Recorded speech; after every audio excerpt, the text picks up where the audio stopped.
Okay, so welcome to Quick Calculus, and in this video, pag-usapan natin is yung derivative ng inverse trigonometric functions. So, we have 6 inverse trigonometric functions: sine inverse, cosine inverse, tan inverse, cotangent inverse, secant inverse, and cosecant inverse. Okay? So, let's start with sine inverse. No? So, if we have sine inverse of x, ang derivative nito would be equal to 1 over square root of 1 minus x squared. Okay? And if we have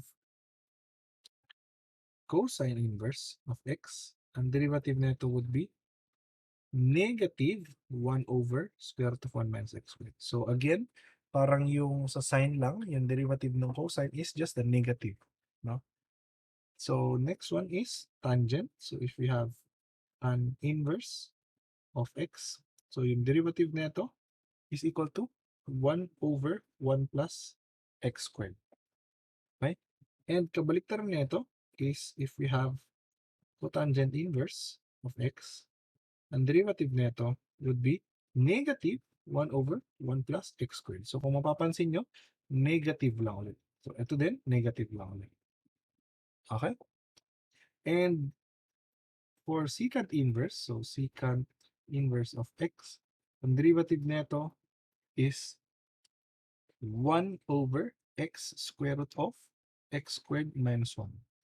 And lastly, yung cosecant inverse of x, ang derivative nito is, as you have guessed, negative 1 over x square root of x squared minus 1. No? So, negative lang ulit. So, ito yung technique para madali maalala.